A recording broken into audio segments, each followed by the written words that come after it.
Bismillahirrahmanirrahim. Assalamualaikum warahmatullahi wabarakatuh. Saudara pemirsa channel terpilih MTA TV dimanapun Anda berada.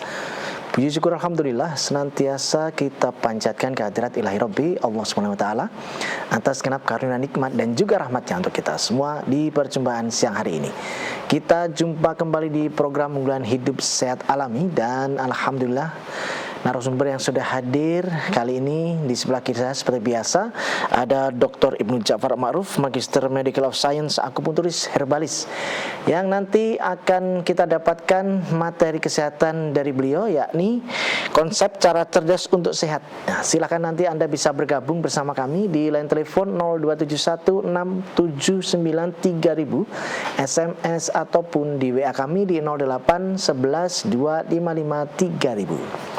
Assalamualaikum warahmatullahi wabarakatuh, Dok. Kabar baik dan sehat, Dok? Insya Allah sehat, terus semangat. Semangat ya, Dok. Baik, Dok, ini ada cara cerdas untuk sehat. Secerdas apa ini caranya, Dok? Silakan. Baik. Bismillahirrahmanirrahim. Assalamualaikum warahmatullahi wabarakatuh. Innal hamdalillah nahmadu wa nasta'inu wa nastaghfiruh wa na'udzubillahi min shururi anfusina wa min sayyiati a'malina. May yahdihillahu fala mudhillalah wa may yudlil fala hadiyalah. Asyhadu an la ilaha illallah wahdahu la syarikalah wa asyhadu anna Muhammadan abduhu wa rasuluh. Allahumma shalli wa sallim wa barik ala Muhammad wa ala alihi wa sahbihi ajma'in. A'udzu billahi minasyaitonir rajim. Bismillahirrahmanirrahim. Wa nunazzilu minal Qur'ani ma huwa shifaa'u wa rahmatul lil mu'minin. Wa rahmatul lil mu'minina wa la yajiddud dhalimina ila khosara. Wa qala idzan rabbis rohli sodari wa yassir li amri wa hlul 'uqdatam min lisani yafqahu qawli, amma ba'du. Bapak, Ibu, dan saudaraku semuanya, pertama-tama marilah kita panjatkan puji syukur kehadirat Allah Subhanahu wa taala. Allah telah melimpahkan barokahnya, inayahnya, petunjuk, nikmat iman, nikmat Islam, nikmat sehat, nikmat kesempatan, nikmat kasih sayang, nikmat kebersamaan, nikmat kekeluargaan, nikmat kekompakan, dan masih banyak nikmat yang lain yang Allah berikan kepada kita. Seandainya kita menghitung, wa in ta'udzu nikmatallahi la tuhsuha, sungguh tidak akan bisa menghitung karena luar biasa nikmat Allah yang diberikan kepada kita. Bapak, Ibu, dan semuanya, alhamdulillah siang hari ini kita masih diberi kesempatan untuk membahas masalah-masalah kesehatan yang kita rangkum dalam Hidup Sehat Alami. Untuk siang hari ini kita akan mengambil tema cara cerdas untuk sehat. Baiklah Bapak, Ibu, dan saudaraku semuanya, jadi memang sehat itu adalah puncak kenikmatan di dunia ini. Ya, puncak kenikmatan di dunia ini adalah sehat. Sedang puncak kenikmatan di akhirat tentunya ketakwaan kita. Maka sehat ini harus kita jaga, sehat ini harus kita pelihara, sehat ini harus kita usahakan, sehat ini harus kita upayakan, kita rawat, kita pupuk, sehingga sehat ini akan subur, tumbuh subur dalam jasad kita, dalam diri kita. Baiklah, bahwa sehat itu sebenarnya dimulai dari lambung, dimulai dari mulut. Jadi Allah Subhanahu wa taala berfirman dalam surat Al-Baqarah ayat 168, ya ayyuhannas kulu mimma fil ardi halalan thayyiban. Wahai manusia, makanlah yang ada di bumi ini yang halal lagi baik. Ya, ini ayat preventif, ya. Ayat preventif agar hambanya, agar umat manusia, agar makhluk hidup itu hidupnya sehat dan lestari, bisa mengemban amanah sebagai khalifah fil ardh, selain juga untuk ibadah. Ya, ayat yang lain, kulu wasrobu wala tusrifu, makanlah dan minumlah tapi jangan berlebihan. Ini juga ayat preventif. Ya. Jadi semuanya itu namanya makan dan minum, halal lagi thayyib, ya, itu dimulai dari mulut kita, dimulai dari lambung kita. Maka cara cerdas untuk sehat itu dimulai dari mulut dan lambung. Ya, makna halalan thayyiban, jadi halal itu pengertiannya halal zatnya halal mencarinya, dan halal penyembelihannya. Ya, caranya halal penyembelihannya. Jadi makna halal itu minimal ada 3. Halal zatnya, halal cara mencarinya, dan halal atau baik cara menyembelihnya. Ya, halal cara menyembelihnya. Dan thayyib, thayyib itu pengertiannya ada 3 minimal. Ya, yang thayyib itu artinya yang punya nilai gizi, ya, punya nilai gizi untuk tubuh kita, bisa memberi makanan untuk sel. Kemudian makna thayyib juga artinya makanan itu bisa menjadi energi. Ya, makna thayyib yang ketiga adalah makanan kita sebagai obat. Nah, itu minimal ada 3 itu. Itu makna thayyib. Jadi cara mencarinya halal, cara mencarinya, zatnya, dan cara penyembelihannya. Thayyib minimal ada 3 juga pengertian. Artinya memberi nutrisi untuk seluruh sel kita. Nah, sel kita itu terdiri kurang lebih 100 triliun. Nah, 100 triliun sel ini semuanya butuh makanan yang lestari. Kemudian makanan yang thayyib juga bisa memberi energi untuk tubuh kita. Makanan yang thayyib juga bisa menjadikan makanan itu sebagai obat, selain juga sebagai preventif. Makna kulu wasrobu, makanlah dan minumlah tapi jangan berlebihan. Nah, itu juga dimulai dari mulut dan dimulai dari lambung. Makanya cara cerdas untuk sehat yang pertama adalah menyehatkan lambung kita. Ya, makanan ini yang kita makan itu minimal kan ada 5. Ada yang mengandung karbohidrat, mengandung protein, ya, mengandung lemak, mengandung mineral, dan mengandung vitamin. Nah, dalam bentuk karbohidrat itu masih harus dipecah lagi, ya, untuk bisa memberi makanan sel.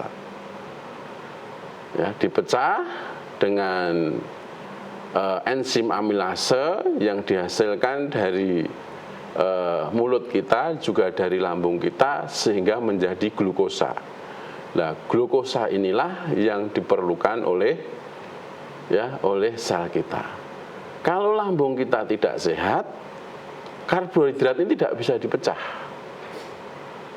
Kemudian protein, ya, protein ini untuk bisa diubah menjadi asam amino juga harus, ya, diolah dulu dengan apa? Enzim, ya, salah satu enzim, ya, enzim yang dihasilkan di lambung kita, enzim pepsin namanya, yang bisa mengubah protein menjadi asam amino. Lah, asam amino lah inilah yang memberi makan untuk sel kita, termasuk juga lemak kita. Lemak kita untuk bisa diserap oleh usus, kemudian diedarkan ke seluruh tubuh, memberi makan sel, harus diubah dulu, ya, menjadi, ya, asam lemak dan gliserol. Nah, ini juga terjadi di lambung kita, terjadi di usus kita, juga terjadi di pembuluh darah kita. Maka sehat itu dimulai dari lambung. Maka namanya asam lambung itu sebenarnya ciptaan Allah. Asam lambung itu diperlukan oleh tubuh. Lambung ini dia memproduksi asam lambung, dan kalau ada asam lambung maka enzim-enzim tadi bisa diproduksi. Kalau asam lambung diproduksi dengan normal, enzim diproduksi dengan normal, maka yang kita makan ini yang berbentuk karbohidrat, lemak, protein, kemudian juga mineral. Nah, mineral ini juga, ya, juga diubah lagi, ya, menjadi ion-ion, ya, menjadi ion-ion. Vitamin juga dipisahkan, ya, tentang ionnya. Itu semuanya terjadi di lambung kita. Maka cara cerdas untuk sehat, lambung harus sehat. Untuk bisa sehat, salah satunya ya, jangan memberi makanan atau obat yang merangsang ya terhambatnya produksi asam lambung ya, atau asam klorida atau HCl. Nah, HCl itu asam lambung, ini fungsinya sangat luar biasa. Kalau produksinya asam lambung dihambat dengan obat-obatan, ya, dengan obat-obatan, nah, sehingga asam lambung tidak bisa berfungsi dengan baik, juga asam lambung tidak bisa merangsang produksi daripada enzim. Nah, sedang enzim tadi fungsinya tadi untuk memecah, ya, salah satunya karbohidrat menjadi glukosa, protein menjadi asam amino, lemak menjadi asam lemak dan gliserol. Kalau tidak ada enzim, nah, sehingga yang kita makan ini, mohon maaf, mungkin juga mubadir. Mubadir untuk siapa? Mubadir untuk sel. Selnya tidak mendapat makanan. Kalau selnya mendapat makanan dengan baik, lambung kita itu misalnya tadi lambung kita sehat, asam lambungnya diproduksi dengan normal, enzimnya diproduksi dengan normal, kemudian maka yang kita makan ini akan sampai pada sel, memberi makanan sel yang jumlahnya kurang lebih 100 triliun. Kalau semua selnya mendapat makanan yang 100 triliun tadi, maka sel ini akan sehat.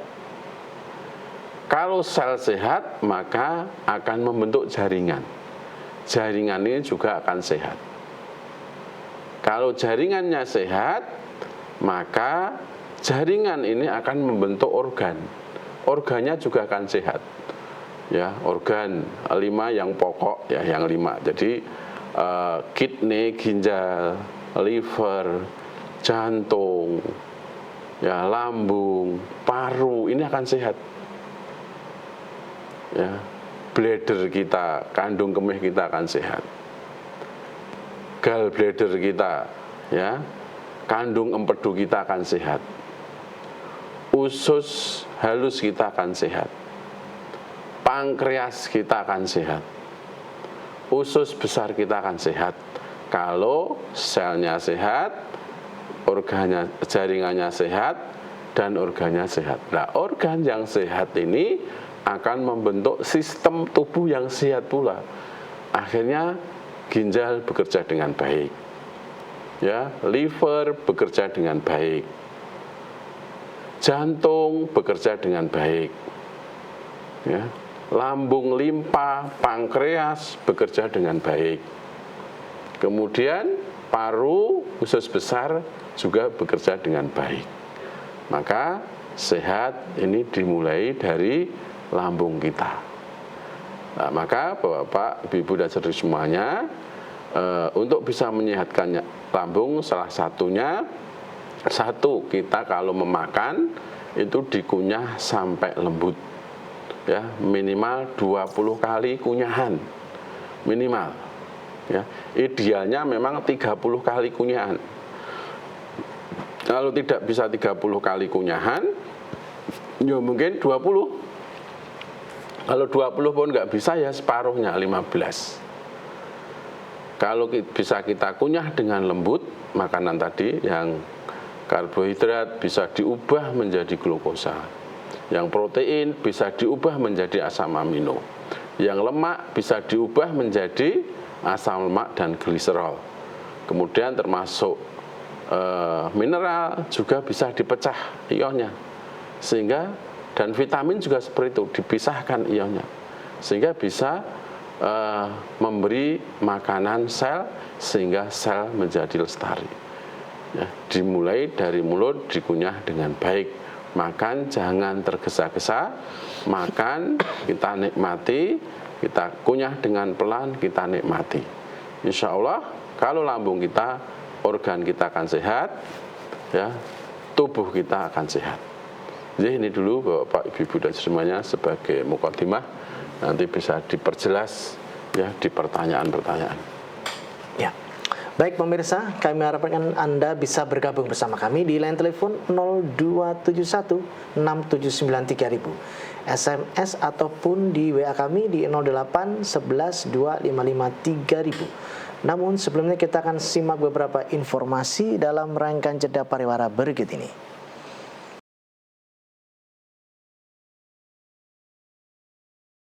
Baik saudara pemirsa channel terpilih MTA TV dimanapun Anda berada, terima kasih Anda masih setia bersama kami khususnya di program unggulan Hidup Sehat Alami siang hari ini. Kita bacakan yang dok yang sudah masuk di WA. Yang pertama dari Ibu Nani di Semarang menanyakan, saya berobat ke dokter dan dokter itu meresepkan obat. Minumnya jam 9 malam setelah makan dok. Apakah makan dan minum jam 9 malam ini itu bisa merusak ginjal? Karena sekarang saya kalau buang air kecil itu berbusa. Dan apa herbalnya untuk mengatasi air kencing yang berbusa ini? Saya minum obat jangka panjang karena sakit batu empedu dok. Baik, Bu Nani ya? Nani ya. Di Semarang ya. Baik, jadi untuk air kencing yang berbusa ini perlu dicek dulu ya, dicek protein urin. Apakah dia protein urinnya itu berlebih? Kalau berlebih berarti ginjal ini terbebani. Biasanya kalau kencingnya berbusa itu kepekatan kencingnya terlalu tinggi. Mengapa menjadi pekat? Karena salah satunya kekurangan cairan. Nah, maka Ibu Nani nanti perlu dicek dulu. Kalau memang semuanya normal, ya protein urinnya normal, kemudian ureum kreatinnya normal, maka berarti kekurangan cairan saja. Nah, nanti minumnya mungkin perlu diatur, ya.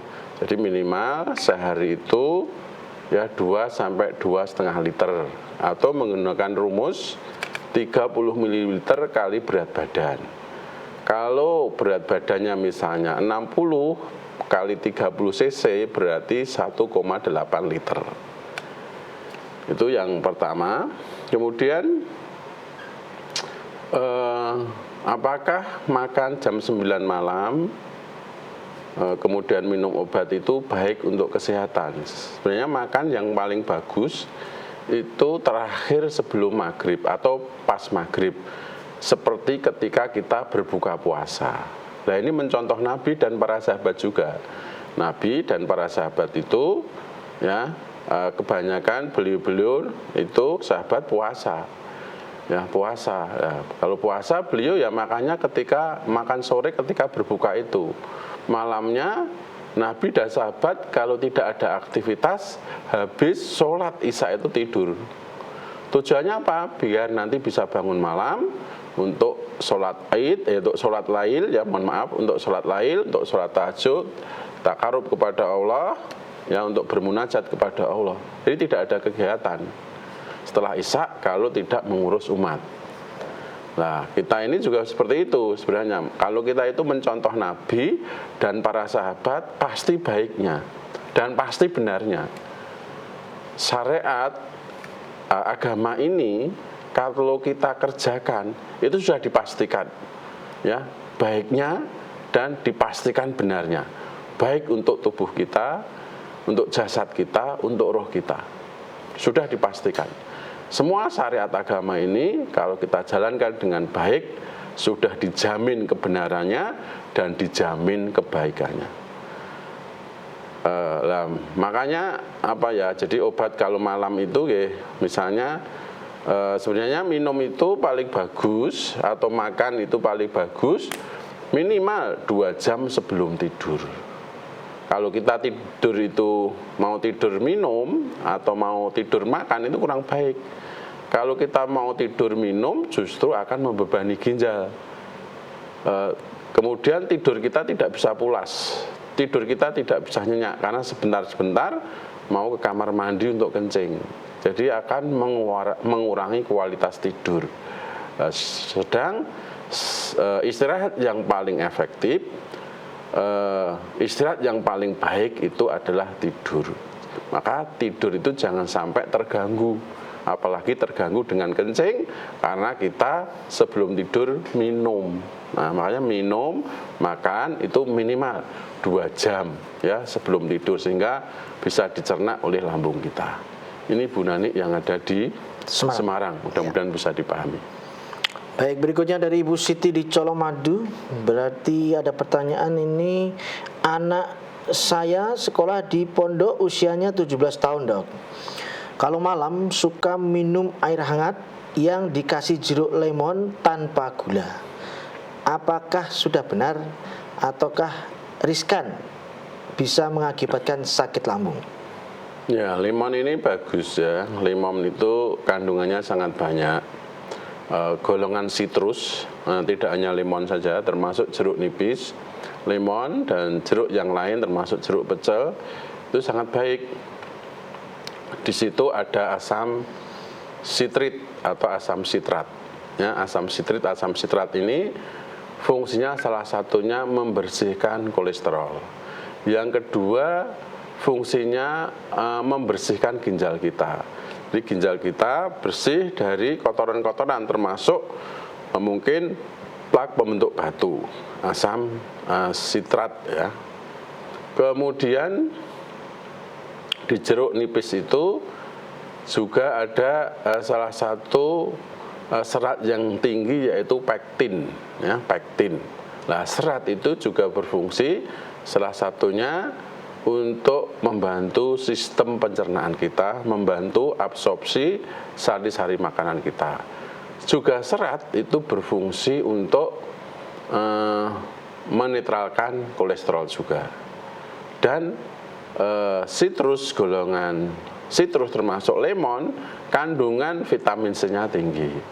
Vitamin C ini akan membantu produksi sel darah putih atau leukosit dengan optimal. Kalau leukosit kita baik, normal, berarti pertahanan tubuh kita akan baik, imun sistem kita akan baik, daya tahan tubuh kita akan baik. Insya Allah kalau mau tidur minimal tadi 2 jam ya, 2 jam sebelum tidur minum jeruk lemon dengan air hangat tanpa gula, sangat baik ya, sangat baik. Kebiasaan itu dipertahankan, insya Allah tidak akan menjadikan asam lambung. Itu Ibu Siti yang ada di Colomadu, mudah-mudahan bisa dipahami. Berikutnya dari Ibu Rida di Ngawi. Pinggang saya agak nyeri, Dok. Sudah 3 kali terapi di puskesmas. Usia saya 60 tahun. Pertanyaan, apa herbal untuk menghilangkan rasa nyeri dan minumnya setiap hari ataukah berselang?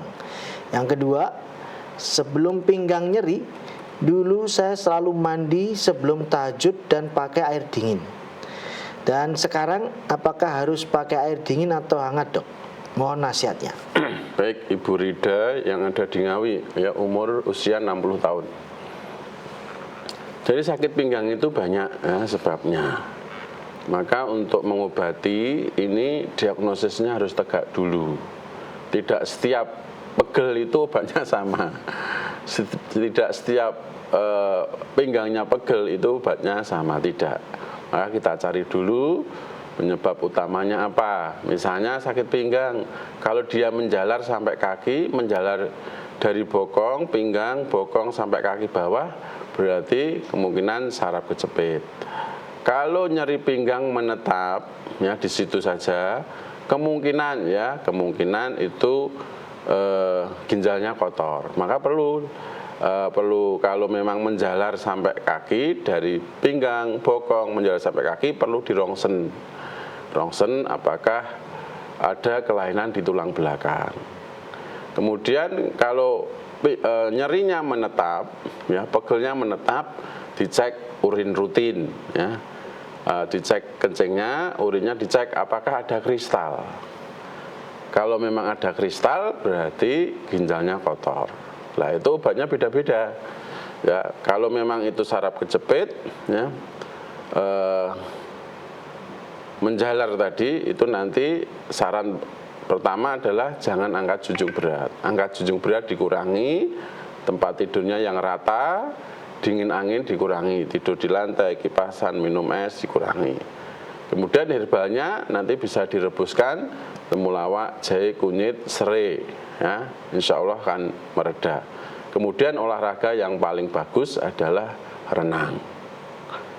Kalau memang itu dicek di laboratorium, urinnya ada positif kristal, berarti ginjalnya kotor. Nah, nanti bisa direbuskan ya kecibling, kumis kucing, meniran, dan akar alang-alang.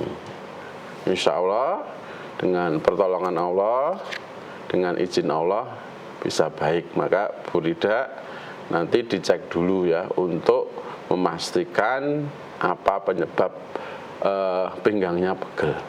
Ngoten, mudah-mudahan bisa dipahami. Baik, kita lanjutkan. Dok, saya sudah berusaha mengurangi makan manis, nasi, dan ngemil. Gula saya masih tinggi, kurang lebih 200-an. Sudah minum metformin 2 kali sehari. Setelah dikasih obat glimepirid, langsung bisa normal. Gula puasanya 93. Apakah setelah dikasih obat glimepirid itu tetap mengurangi nasi atau gula, Dok? Iya, jadi ini berarti punya sakit DM ya, punya sakit gula. Jadi memang untuk sakit gula itu ya manis dikurangi, manis, gorengan, lemak, santan. Tidak hanya itu saja, karena memang penyakit DM atau penyakit gula itu disebabkan karena ada dua ya, pankreas tidak bisa menghasilkan insulin atau pankreas menghasilkan insulin tapi kurang sensitif. Ya, kerjanya insulin kurang sensitif, tidak bisa mengubah glukosa menjadi glikogen. Nah, maka tetap yang pertama adalah gula dikurangi. Kemudian perlu diketahui bahwa pankreas ini salah satu organ yang pertama itu tidak suka dingin dan angin, tidak suka lembab. Kalau pankreas ini kena lembab, kena dingin, kena angin, maka fungsinya akan menurun karena tidak bisa menghasilkan insulin. Maka dingin dan angin dikurangi, tidur di lantai, kipasan, minum es ya dikurangi. Boleh ditaruh di kulkas kalau mau makan dan minum dikeluarkan dulu 1 jam menjadi suhu yang normal. Yang kedua, pankreas itu salah satu organ yang sensitif terhadap stres.